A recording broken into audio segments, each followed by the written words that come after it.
Hello friends, आज हम BPSC TRE 3.0 जो 15 मार्च 2024 को एग्ज़ाम हुआ उसमें मैथ के जो 8 क्वेश्चन पूछे गए थे उन 8 प्रश्नों को आज हम हल करेंगे। तो चलिए शुरू करते हैं। 39 नंबर क्वेश्चन पूछा गया था कि 3/2 पर पावर 2 इंटू 2/3 पर पावर -4 इक्वल एक्स का इक्वल दिया हुआ है, तो एक्स टू द पावर -2 का मान पूछा था आपसे। ठीक है, तो सिंपली देखिए इसे कैसे सॉल्व करते। बहुत ही आसान सवाल था। जैसे देखिए यहाँ पर x का मान क्या दे रखा है, x का मान दे रखा था आपका 3/2। अब यहाँ पर देखिए इसमें हम लोग क्या लिख सकते थे, 3 ऊपर ले जाते और 2 नीचे लेकर के आते, तो उससे होता क्या, जो कि आपका जो पावर माइनस में है वो प्लस में हो जाता। ये नियम है। इसी को हम क्या लिख सकते हैं आगे, इसको लिख सकते हैं दोनों का बेस क्या है, सेम है। दोनों का बेस सेम है तो पावर क्या हो जाएगा, जुट जाएगा। आप देखिए यदि x का ही मान पूछता तो यही आंसर देते हैं आप। ठीक है, 3/2 पर पावर 6, लेकिन आपसे पूछा गया था -2। पावर क्या होना चाहिए x का मान -2। तो देखिए हम ऐसा इसमें लिख सकते हैं कि x पर पावर जो यहाँ पर कुछ नहीं तो 1 होगा, इसे मल्टीप्लाई करते हैं -2 से। तो अगर इधर पावर में -2 से मल्टीप्लाई किया है मैंने, तो इसका मतलब है कि दूसरे साइड भी करना होगा, तो इधर गुना कर दीजिए। कितना से, -2 से इधर भी गुना करना होगा। तो यहाँ पे जब गुना करेंगे तो क्या हो जाएगा, ये 2 1 जा 2 माने कि -2 इक्वल टू क्या हो जाएगा, 3/2 पर पावर कितना, 6 2 जा 12 माइनस पावर रहेगा। तो देखिए यही चाहिए, तो हमको चाहिए था यहाँ, ये मिल भी गया। इसके बराबर कितने के बराबर आया, 3/2 पर पावर -12, जो ऑप्शन नंबर 1 दिख रहा है, जो बिल्कुल सही है। आई बात समझ में। तो चलिए आगे देखते हैं। यहाँ पर इसे ऑप्शन देख सकते थे कि 3/2 पर पावर जो 6 दिया हुआ है वो भी ऑप्शन में दिया हुआ था, ताकि बच्चे कन्फ्यूज होकर किसी को टिक लगाए। चलिए आगे है, 1000 पर 2 वर्ष के लिए 4% प्रति वर्ष की दर से चक्रवृद्धि ब्याज क्या होगा, ये बताना था आपको। तो सिंपल से देखिए कि अगर ये साधारण ब्याज भी होता तो अगर 1 साल का 4% निकालेंगे आप तो कितना निकलेगा, 40 रुपये निकलेगा। तो ये तो 1 साल का 40 हुआ, 2 साल कितना होता, 80 रुपये होता साधारण ब्याज से भी। तो वो भी तो ऑप्शन में नहीं है, तो इसका मतलब क्या होगा, इसमें नॉन ऑफ दीज होगा, आगे जाने की जरूरत ही नहीं थी, क्योंकि 1 साल का 40 हो रहा है, 2 साल का 80 रुपया होगा। साधारण ब्याज, चक्रवृद्धि ब्याज तो हमने जोड़ा ही नहीं, तो उसमें भी कुछ हुआ 1-2 रुपये के आसपास आएगा, तो उसको तो छोड़ दीजिए, अभी तो उसी के आसपास है, तो कोई अमाउंट तो है ही नहीं। तो सीधा इसका ई ऑप्शन टिक करते हैं आप। एक नियमित बहुभुज जिसके प्रत्येक बाह्य कोण की माप 45 डिग्री है, तो भुजाओं की संख्या क्या है। बहुत ही आसान सवाल था। हम जानते हैं कि किसी भी बहुभुज में बाह्य कोणों का जो योग होता है वो कितना होता है, 360 डिग्री। किसी भी बहुभुज में, जो नियमित बहुभुज होते हैं, उसके बाह्य कोणों का योग 360 डिग्री होता है। ठीक है, तो अगर बाह्य कोणों का प्रत्येक मान जितना है, अगर उसे हम डिवाइड कर दें 360 में, तो उससे क्या निकल जाता है, भुजाओं की संख्या। तब यहाँ पर डिवाइड करेंगे तो ये आ जाएगा 8। इसका 8 बिल्कुल सही आंसर है। ठीक है, अगर यदि दिया रहता कि बाह्य कोणों का प्रत्येक युग्म अगर 30 है, तो यहाँ से 30 से डिवाइड कर देते हैं, तो इसे निकल जाता कि वो 12 भुजाओं वाला वो बहुभुज है, वो है ना। अगर यहाँ पर एक सवाल और दे देता कि मान लेते हैं कि ये बाह्य कोण ना लिख करके आंतरिक कोण दे देता, ठीक है, कि आंतरिक कोण है, जैसे मान लेते हैं किसी बार दे देता कि जो आंतरिक कोण है, प्रत्येक आंतरिक कोण है वो है 120 डिग्री, तो बताइए इससे भुजाओं की संख्या कितनी है। ठीक है, तो इसका मतलब ये है कि हम जानते हैं, जैसे मान लेते हैं कोई इस तरह से कोई होगा, वो जगह मान लो है कितना का मुझे नहीं पता, तो मान लेते हैं जैसे देखिए अगर ये वाला कह रहा है आंतरिक कोण 120 का है, तो इसका मतलब क्या है कि जो बाहर वाला है अगर आगे बढ़ा दें तो ये वाला लीनियर पेयर बनेगा जो कि 180 डिग्री का बनता है। तो अगर ये अंदर का 120 का है तो इसका मतलब बाहर वाला कितना बनेगा, इसमें से घटा देंगे तो 60 हो जाएगा, तो कहीं ना कहीं ये 60 डिग्री का होगा। तो बाह्य कोण कितना निकल गया, 60 डिग्री। अब हम जानते हैं कि कुल भुजाओं की संख्या कितनी है, 360। कौन, बाह्य वाला, बाह्य कोण का जो होता है योग होता है वो होता है 360। तो 60 से डिवाइड कर देंगे आप, तो 6 36, तुम कहेंगे कि वो 6 भुजाओं वाला होगा। आई बात समझ में। ठीक है, जैसे कि एग्जाम्पल समझिए थोड़ा और, जैसे मान लेते हैं कि आपका क्या है, एक ये चतुर्भुज है। ठीक है, आयत भी मान सकते हैं। तो देखिए यहाँ पर ये कितना डिग्री है, ये मान लेते हैं अगर आयत है 90 डिग्री होगा, तो इसका जो बाह्य कोण होगा वो भी कितना होगा, 90 डिग्री होगा। होगा कि नहीं। तो देखिए हम जानते हैं कि किसी भी बहुभुज का बाह्य कोणों का योग जो होता है वो 360 डिग्री होता है। तो ये 360 हो गया, इसमें से बाह्य कोण कितना है, 90 है। एक एक कोण जो है 90 डिग्री का है, तो अगर इसे भाग लगा देंगे तो 9 चक 36, कितना आ गया आपका, 4, तो देखिए इसमें 4 भुजा है कि नहीं है, आई बात समझ में। इसी तरीके से मान लेते हैं, अगर ये मान लेते हैं कि ये समकोण त्रिभुज है, कौन सा है त्रिभुज है, समकोण, समकोण नहीं कह सकते हैं, मतलब समबाहु त्रिभुज है, जिसे तीनों भुजा क्या बराबर है, ठीक है। तो ये रेगुलर पॉलीगन है। तो देखिए, तो अब अगर ये रेगुलर पॉलीगन है तो इसका मतलब है कि आंतरिक कोण इसमें कितना होगा, एक कोण 60 डिग्री का होगा, क्योंकि 60 6 18 180 होगा। तो इसको अगर हम थोड़ा सा एक्सटेंड करें तो ये कितना बनेगा अभी यहाँ पर बताइए, यहाँ बनेगा अभी एक लीनियर पेयर के हिसाब से ये बन जाएगा अभी 120, तभी तो 120 और 180 होगा ना। तो देखिए कुल कितना है बाह्य कोणों का, कितना होता है 360, इसमें से हम कितना डिवाइड करेंगे 120 से, क्योंकि बाह्य कोण एक मिल गया मेरा हमें 120, तो डिवाइड करेंगे तो 12 36, तो देखिए कितना भुजा मिल गया हमें, 3 भुजा। देखिए 1 भुजा 2 भुजा, देखिए 3 भुजा, आई बात समझ में। तो सिंपल ही भी था कि नियमित बहुभुज जिसके प्रत्येक बाह्य कोण की माप 45 डिग्री हो तो भुजाओं की संख्या क्या है, निकाल लेते। चलिए, तो ये तो दिया है, बाह्य कोण दिया है, अगर आंतरिक कोण भी देता पूछता भुजाओं की संख्या, तो अब क्या करते हैं, पहले बाह्य एंगल निकालते हैं, क्योंकि जो बाह्य एंगल है एक एंगल निकाल लीजिएगा तो आसानी से आपको पता चल जाएगा कि इसमें कितने भुजा हैं, क्योंकि हम जानते हैं कि कोई भी रेगुलर पॉलीगन है तो उसके बाह्य कोणों का जो योग होता है वो 360 डिग्री होता है। अब उस जिसमें जितना एक प्रत्येक कोण का जितना मान दिया उतना से डिवाइड कर दीजिएगा आप, तो वो आपको कोण देखने को मिल जाएगा, सॉरी कितना भुजा है वो देखने को मिल जाएगा, ठीक है ना। चलिए आगे और कौन सा क्वेश्चन था देखें जरा। एक था घनाकार बर्तन 10 सेंटीमीटर लंबा और 8 सेंटीमीटर चौड़ा है। अगर 10 सेंटीमीटर लंबा है और 8 सेंटीमीटर चौड़ा है तो फिर ये घनाकार तो होगा नहीं, आयताकार होना चाहिए था। तो या तो मिस प्रिंटिंग है या तो जो कहें आप, तो ये तो घनाकार है, घनाभाकार है। तो मान लेते हैं कि कुछ मेरा ऐसा फिगर है, ये वाली फिगर है कुछ ऐसा, ये घनाकार कह रहा है तो मान लेते हैं घनाकार ही है। तो जिसका 10 सेंटीमीटर लंबा है ये क्या है 10 सेंटीमीटर लंबा है ये, और 8 सेंटीमीटर क्या कह रहा है 8 सेंटीमीटर ये वाला चौड़ा है, ये वाला, ठीक है, ये वाला जो है वो 8 सेंटीमीटर चौड़ा है और ये लंबा कितना है 10 सेंटीमीटर, ठीक है। अब कहता है कि 480 घन सेंटीमीटर तरल पदार्थ को रखने के लिए, इसमें हमको क्या रख रहे हैं 400 घन सेंटीमीटर इसमें हम कुछ रख रहे हैं, फिल कर रहे हैं इसमें। तो पूछ रहा है कि रखने के लिए इसे कितना ऊंचा होना होगा, इसकी हाइट कितना होना पड़ेगा, ये हाइट कितनी ही चाहिए इसको, ठीक है। तो इसकी हाइट मुझे तो नहीं पता और वही तो को पता करना है, लेकिन इसका कुल जो दे रखा है क्या वॉल्यूम दे रखा है वो 480 घन सेंटीमीटर दे रखा है, ठीक है। तो हम जानते हैं कि वॉल्यूम ऐसा क्या होता है बराबर होता है, बदलता नहीं है। तो हम क्या करेंगे यहाँ पर, तो हम लिख सकते हैं घनाकार या फिर घनाभ का जो आयतन होता है वो क्या होता है, ये होता है लंबाई गुना चौड़ाई गुना ऊंचाई, यही होता है। और इसके बराबर दे रखा है कि इसमें कितना रख सकते हैं 480 घन सेंटीमीटर रख सकते हैं, इसको इक्वल कर दीजिए 480 के बराबर। लंबाई आपका दे रखा है 10, चौड़ाई भी दे रखा है आपका 8, और ये हाइट आपसे तो पूछ रहा है, इक्वल टू कितना हो जाएगा 480 होगा ना। तो अब यहाँ देखिए क्या कर सकते हैं, h इक्वल टू लिख सकते हैं 480 और इधर 10 गुना 8 इधर आ जाता है डिवाइड में, तो ये एक जीरो से एक जीरो कट जाएगा और अच्छा 48, तो h बराबर 6 सेंटीमीटर इसका सही आंसर हो जाता। ऑप्शन नंबर भी बिल्कुल सही है, ठीक है। चलिए आगे देखते हैं।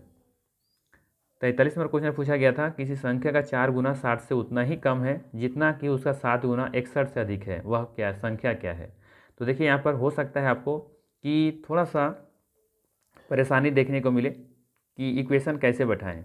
अगर इक्वेशन आपको समझ में नहीं आ रहा है, ठीक है, इक्वेशन अगर आपको नहीं समझ में आ रहा है तो आप क्या कर सकते थे, सिंपली ऑप्शन से क्रैक करने की कोशिश करते हैं। कैसे देखिए बताते हैं कैसे करते हैं।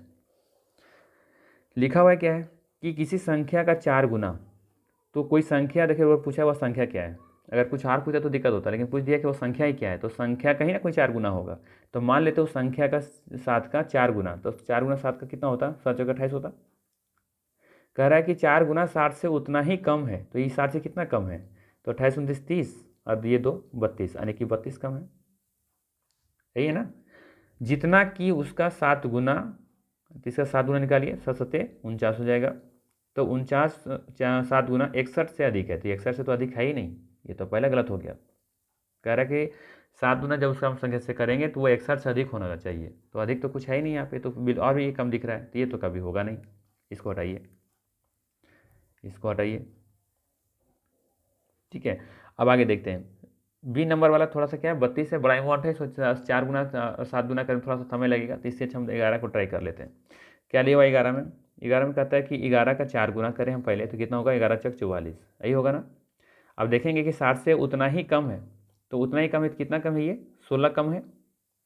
ठीक, फिर आगे लिखा है जितना कि उसका 7 गुना, तो इसका 11 का 7 गुना करेंगे आप, कितना होगा, 11 7 77, तो बिल्कुल 61 से ज़्यादा दिख रहा है। कितना ज़्यादा दिख रहा है, तो देखेंगे 61 9 70 और 7, तो 9 7 16। तो अब देखेंगे कि ये दोनों आपस में क्या दिख रहा है, बराबर दिख रहा है।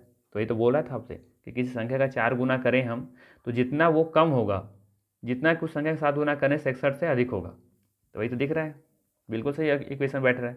तो मतलब है कि ऑप्शन नंबर सी इसका सही आंसर है। बहुत सारे सवाल होते हैं जहाँ से आप ऑप्शन से ही जल्दी से क्रैक कर पाएंगे, जैसे कह रहा है वैसे करते जाइए ऑप्शन को लेकर के, एक दो ऑप्शन से लेंगे, किस्मत हुआ अगर पहला नंबर ही अगर क्रैक करके। वैसे तो बीपीएससी में अब तो गलती मत ना करें आप कि एक संख्या ले करके और उसको कर लें, बाकी ऑप्शन को चेक करना ही होगा, क्योंकि ये जो है ना, ये आपको एक ऑप्शन से काम नहीं चलने देगा, है ना। तो आपको तो ऑप्शन से भी ट्राई तो करने ही होंगे।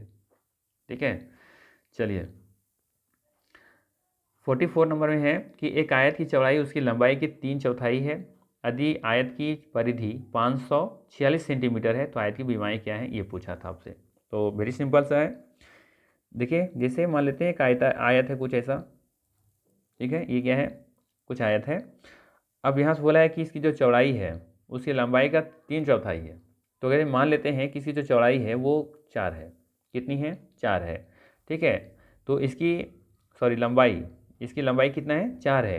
तो क्या बोला है कि लंबाई उसकी जो चौड़ाई है, चौड़ाई उसकी लंबाई की, तो लंबाई मैंने है माना है 4, इसका 3/4 है क्या, चौड़ाई। तो 3/4 होगा तो 4 से 4 कटेगा तो क्या निकल जाएगा, 3। तो ये आ गया हमारा 3।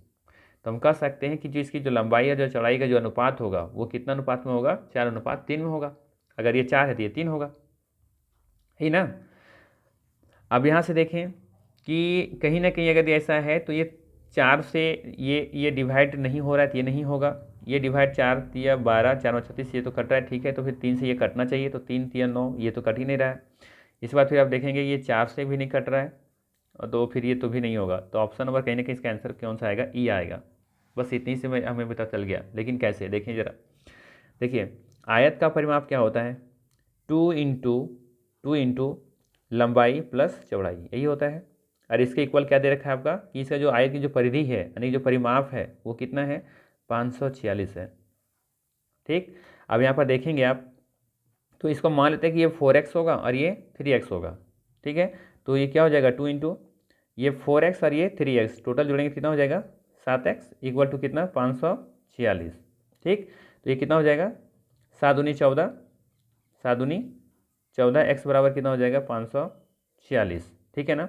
तो x बराबर क्या हो जाएगा, 546 डिवाइडेड बाई 14।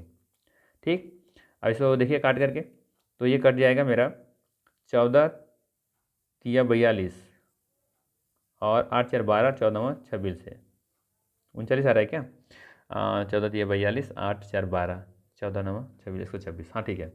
तो x का मान मुझे कितना मिल गया, x का मान मिल गया हमें 39, ठीक है। तो इसमें देखिएगा यदि हमें चाहिए लेंथ चाहिए, लंबाई चाहिए, तो हम क्या करेंगे, 4 गुना 39 करेंगे, तो निकल जाएगा 4 9 36 और 4 तिया 12 3 15। तो देखिए 156 इसमें दिख रहा था, तो ये तो सही दिख रहा है। अब आगे देखें, फिर कह रहा है चौड़ाई, तो ये चौड़ाई कितना है, 3x है, तो 3 गुना 39, तो 3 9 तिया 27 के 7 और 3 तिया 9 2 11, 117, जो कि नहीं है, इसमें नहीं है, इसमें है, लेकिन ऊपर में तो 156 नहीं है। सोचिए क्या कैसे किया है, मतलब 156 यहाँ ला के रखा है और 117 यहाँ ला के रखा है ना। तो जल्दबाजी में आप ही गलती करेंगे, ठीक है। तो इसका आंसर कौन सा होगा, ये होगा। अब हमने क्यों कहा था कि इसका आंसर उपयुक्त में से कोई नहीं होगा, क्योंकि ये देखिए अब यहाँ से 39 जो है वो 3 से क्या है, जब मल्टीपल है, ये दोनों क्या है, 3 का मल्टीपल होगा तो 117 आएगा। तो इसका मतलब है कि कहीं ना कहीं 39 से भी ये भाग लगना चाहिए, 3 से भाग लगना चाहिए। तो इसीलिए मैंने यहाँ पे 3 से इसको भाग लगा के देखा था, ये सब बंदे को 3 से भाग लगा देखा, भाग नहीं लगा तो समझिए कि वो होगा ही नहीं, है कि नहीं। तो कहीं ना कहीं जो ऑप्शंस में हैं, ये वाले जो ऑप्शन देख रहे हैं आप 3 और 4, तो 4 से लंबाई भाग लगना चाहिए था और 3 से चौड़ाई वाला भाग लगना चाहिए था। तो देखेंगे 4 से ये भाग लग रहा था लेकिन ये नहीं लग रहा था, इसमें देखेंगे तो ये 4 से नहीं लग रहा था तो ये से हट गया, इसमें से ये 4 से लग रहा था, ये 3 से नहीं लग रहा था तो ये भी खत्म हो गया। इसमें देखेंगे कोई किसी से भाग लग ही नहीं रहा। अच्छा 117 3 से भाग लग रहा था लेकिन 150 नहीं लग रहा था तब तक 4 से, तो ये ऐसे हट गया था, इसलिए इसका ऑप्शन हमने ढूंढा था कि ये नॉन ऑफ दिस होगा। ठीक है, चलिए आगे देखते हैं। एक बैग में 187 रुपया होगा, 1 रुपये का सिक्का है, 50 पैसे का है और 10 पैसे का सिक्का है के रूप में 3, 4, 5 के अनुपात में है। बैग में प्रत्येक प्रकार के सिक्कों की संख्या कितनी है। देखिए, हो सकता है आपके पास इसको बनाने का अलग तरीका होगा, लेकिन मैं ये कहता हूँ कि सिंपली ये कहना चाहते हैं कि यहाँ पर जो ऑप्शन से बनाना कितना आसान होता है आपके लिए, वो देखिए। जैसे यहाँ पे 112 रुपया है, अच्छा यहाँ पे लिखा है बैग में प्रत्येक प्रकार के सिक्कों की संख्या क्या है, तो यहाँ पे 1 रुपये वाला सिक्का कितना है, 112 है, जबकि 50 पैसे सिक्कों वाला संख्या कितनी है, 126 है, और 10 पैसे वाला सिक्कों की संख्या कितनी है, 170 है। यही वाला है ना, यही सिक्कों के सबको जोड़ करके अगर हम निकालें तो कितना रुपया आना चाहिए, 187 रुपया आना चाहिए। ये समझ में आया कि नहीं आया। ये अनुपात वगैरह छोड़िए, हटाइए, दिमाग से एकदम निकाल दीजिए कौन कितना अनुपात में है, क्योंकि अगर ये अनुपात निकालेंगे तो यहाँ पे देखेंगे कि ये 3, 4, 5 के अनुपात में है, तो ये 3 से डिवाइड हो जाना चाहिए, 4 से हो जाना चाहिए और ये 5 से हो जाना चाहिए। ठीक है, तो हम देखेंगे तो 4 3 12, ये तो कट नहीं रहा, 4 से नहीं कट रहा है ना। ठीक है, आगे देखिए यहाँ पर ये 3 से कट रहा है, ये 4 3 12, 4 से 16 ये कट रहा है, 5 से ये भी कट रहा है। ठीक है, तो ये में भी ऑप्शन हो सकता है, इसको देखेंगे। फिर ये 4 से 3 से कट रहा है, 9 2 11 नहीं कट रहा, तो इसको भी छोड़िए, ये भी नहीं कट रहा है, तो ऑप्शन नंबर बी बिल्कुल सही दिख रहा है। ये पहला तरीका हुआ। दूसरा तरीका ये जाँच करने का था कि अगर बी नंबर यदि हम ले रहे हैं इसके माध्यम से, होगा तो खैर यही वाला मुझे लग रहा है जहाँ तक। बट दूसरा तरीका क्या था, इसको सोचिए कि ये 3 4 5 के अनुपात में है। ठीक है, कोई दिक्कत नहीं। इधर देखिए, ये कहता है कि 102 रुपये वाला सिक्का कितना है, 1 रुपये वाला सिक्का क्या हुआ, 102 है, तो ये तो 102 रुपये पूरा कंप्लीट हो गया आपके पास, हुआ ना। फिर 50 पैसा वाला जो सिक्का है वो कितना है, 136 हुआ है। 136 रुपये जो सिक्के जो हैं वो 50 पैसे वाले हैं, मतलब है कि इसमें कितना हो जाएगा आपका, 2 6 12 और 2 8 16, 68 रुपये होगा। इसका मतलब 136 सिक्का 50 पैसा वाला, इसका मतलब हुआ कि वो आधा होगा, आधा जोड़ेंगे तो पूरा 1 रुपये बदल जाएगा, तो 68 रुपये होगा इसका मतलब। ठीक है, और 10 पैसा वाला सिक्का क्या हुआ, 170 को है, तो इसको कहते हैं हम 10 से डिवाइड कर दें तो ये क्या निकल जाएगा, 17 रुपये निकल जाएगा। मतलब 170 सिक्का है ना, कितना पैसा वाला, 10 10 पैसा वाला। ठीक है, तो 10 से डिवाइड कर देंगे तो क्या निकल जाएगा, 17 रुपये निकल जाएगा, है कि नहीं। तो मान लेते हैं, थोड़ा सा रुकिएगा, चलिए ठीक है। तो 170 सिक्का है कितना, 10 पैसे वाला, तो इसमें कितना रुपया बनेगा आपका, उसमें बनेगा 10 रुपया, 17 रुपये बनेगा। ठीक है, क्योंकि 1 रुपया में बनेगा 10 सिक्का, 10 10 पैसे वाला, है ना। तो इसमें 17 से गुना कर देंगे, आप देखेंगे कि कितना निकल जाएगा, 170 निकल जाएगा, 170 सिक्का। तो मतलब है कि 10 10 पैसे वाला अगर 170 का सिक्के आपके पास कहती है, कॉइन है, तो इसका मतलब है कि आपका कितना रुपया बन रहा है, वो 17 रुपया। अब सबको जोड़ने पर कितना आना चाहिए, 187 रुपये आना चाहिए।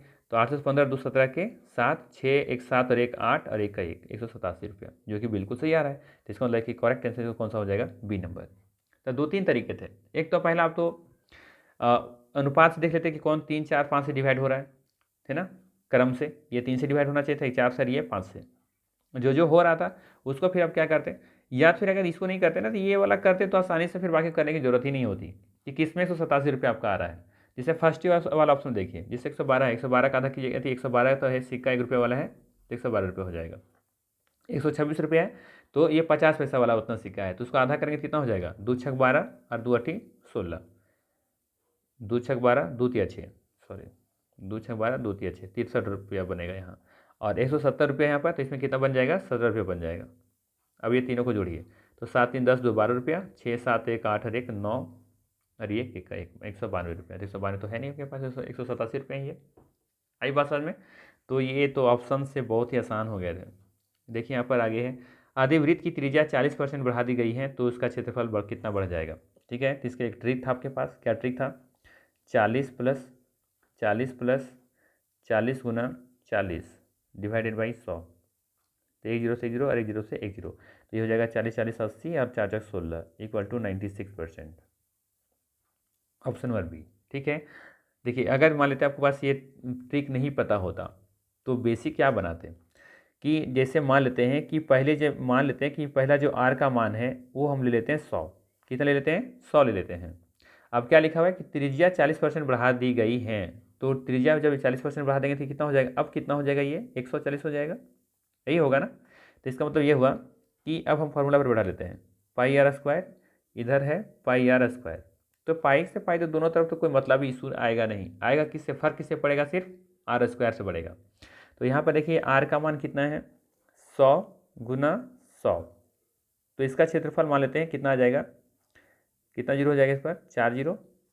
ठीक है, ये निकला क्षेत्रफल किसका, किसका क्षेत्रफल निकला, ये क्षेत्रफल निकला है शुरुआत वाले का, फर्स्ट वाला जो नया पहले वाला था। अब नया वाला का क्या निकलेगा, देखिए आर का मान कितना निकल गया, 140 गुना 140। ठीक है, तो 14 का 14 से गुना करेंगे तो 196 हो जाएगा, इस पर 2 जीरो बैठ जाएगा। दोनों का डिफरेंस कितना है, तो अब देखेंगे दोनों का जो डिफरेंस है वो है 9600। इतनी ही तो वृद्धि हुई 9600 का, क्योंकि यहाँ 10,000 है और यहाँ पर 19,600 है, तो वृद्धि कितना हो गया, अब कितना बढ़ गया, तो 9,600 बढ़ गया। कितने पैसे, 10,000 से, पहले 10,000 था ना, तो इसी पर निकालेंगे कितना वृद्धि हुआ है, इंटू परसेंट में कितना वृद्धि हुआ था, वो 100 से गुना कर देंगे। ये 2 जीरो से 2 जीरो और ये 2 जीरो से 2 जीरो, तो कितना आ गया इधर, 96%।